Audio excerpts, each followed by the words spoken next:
बिस्मिल्लाहिर्रहमानिर्रहीम। अस्सलाम वालेकुम। मैं आपका मेज़बान समी इब्राहिम और आप देख रहे हैं हमारा सोशल मीडिया।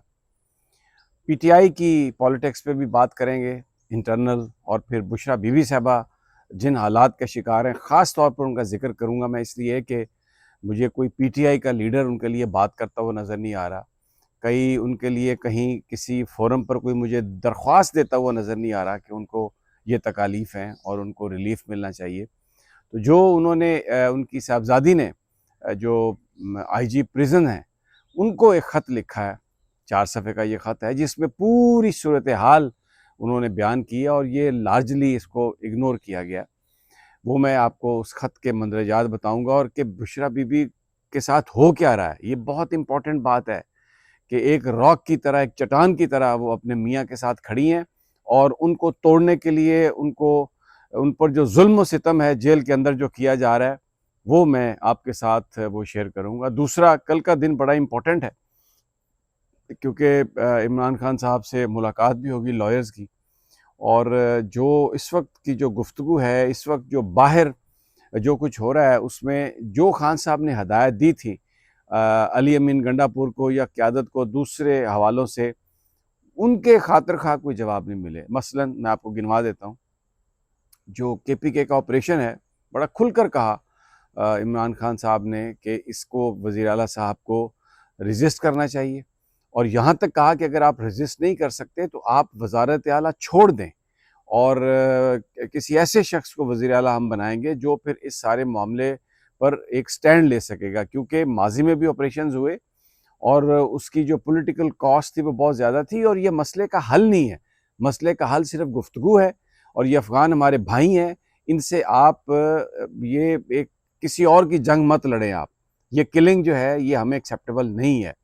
जंग के बाद भी गुफ्तगू होनी है, तो हम ये चाहते हैं कि आप अभी इसका गुफ्तगू के ज़रिए इसका आप हल तलाश करें। ये बड़ी इम्पोर्टेंट ये बात है, जो नुक्ता है। और फिर ये भी कहा अली अमीन से कि आप जाओ, आप केपी जाओ, वहाँ पे अफ़गानिस्तान जाओ। तो उन्होंने कहा जी मेरे पास तो वो नहीं है, पासपोर्ट नहीं है। भाई आप वज़ीर आला हैं सूबे के, आपके पास अगर पासपोर्ट नहीं है तो फिर आप अपने हक के लिए बात करें। और फिर जो मिनरल्स वो जो एक्ट है जिसके तहत वफाक जो है वो लेना चाहता है सारा इख्तियार, जो सूबे के वसाइल हैं, जो मादनियात हैं, खान साहब ने कहा है कि इस पे ये बिल्कुल नहीं हो सकता। ये कंसेंसस से ये चीज़ होगी, और जो सूबे का हक है आप उसको मार नहीं सकते, आप उसको ले नहीं सकते। तो बहुत सारी चीज़ें हैं। फिर जो लीडर ऑफ द अपोजिशंस की जो तैनाती है, उसके हवाले से कोई पेशरफ नहीं हुई। पार्टी के अंदर से जो बयानात आते रहे, महमूद खान चकज़ई के हवाले से बयान दे दिए शुरू कर दिए। अलामा राजा नासिर अब्बास जो हैं वो सेनेट के लीडर नॉमिनेट हुए थे, उनके हवाले से। और जो पार्टी की इंटरनल जो बातें हैं सारी, वो कभी कोई यहाँ अमेरिका से बयान कर रहा है, कभी कोई पाकिस्तान से बयान कर रहा है। तो एक डिसहैरे बना के लोगों के अंदर एक बहुत ही मायूसी एक तरह से फैलाने की कोशिश की गई है, जैसे लोगों को ये यकीन दिलाया जा रहा हो कि इमरान खान साहब अब बाहर नहीं आ सकते, वो एक बड़ी बंद गली में चले गए हैं। फिर उनकी सेहत के हवाले से जिस तरीके से बात की गई, उनको, वो बीमार नहीं है, उन पर सख्तियाँ हैं, लेकिन उन्होंने कोई किसी तरह से भी रियायत नहीं मांगी। सख्तियाँ वो बर्दाश्त कर रहे हैं। मेडिकल अपना चेकअप अपने डॉक्टर से, मौलवी से करवाना उनका हक है, जिसके लिए उन्होंने अपील की है, अदालत को लिखा है।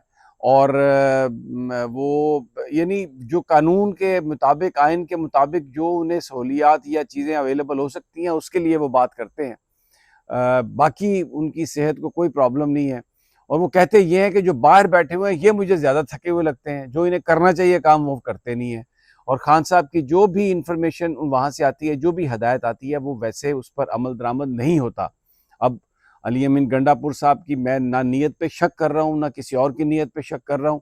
ये पॉलिटिशियंस का काम है, लेकिन जो खान साहब की तरफ से जो हदायत आती हैं, उन पर अमल दरामद नहीं होता। अब वो क्या मजबूरी है, क्या रुकावटें हैं, ये पार्टी कायदीन जो हैं वो बयान कर सकते हैं। लेकिन कल का दिन खान साहब इन सारी गुफ्तगू से अगर कुछ लोग अंदर गए तो वो उनसे बातचीत उनकी ज़रूर होगी। अब आ जाइए बुशरा बीवी साहबा की तरफ। बुशरा बीवी साहबा ने ये ख़त लिखा है, उन्होंने अपने जो उनके हालात हैं वो बयान किए हैं। बारिश जब होती है तो जो जिस सेल में वो हैं वो टपकने लग जाती है। और पानी नीचे गिरता है तो जो तारे हैं बिजली की वो नंगी हैं, उनको 2-3 दफ़ा करंट लग चुका है।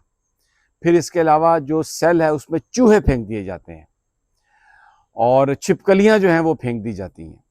फिर उसके बाद जो उनको पानी दिया जाता है वज़ू के लिए, वो गंदा पानी है, उसमें ग्रीस है, वो पानी से वज़ू नहीं हो सकता।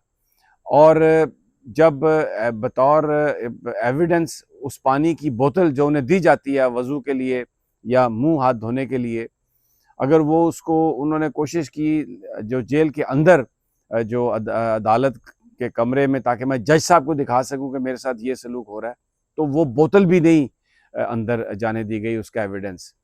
फिर उन्होंने टाइम ड्यूरेशन दी है कि किस तरीके से उनको सॉलिटरी कन्फाइनमेंट 22 घंटे तक वो अपने सेल में अकेली रहती हैं। सॉलिटरी कन्फाइनमेंट वो नहीं दी जा सकती, उन्हें कानूनन नहीं दी जा सकती। उनके पास कोई अखबार नहीं है, उनके पास कोई टीवी नहीं है, उनके पास कोई किसी तरह की फैसिलिटी नहीं है। जो खाना मिलता है रॉटन है, बदबूदार खाना मिलता है उन्हें, वो खाना खा नहीं सकती। वो उस खाने को भी बतौर एविडेंस अदालत में लाके पेश करना चाहती थी, लेकिन उसकी भी जेल हुकाम ने वो नहीं दी, इजाज़त नहीं दी।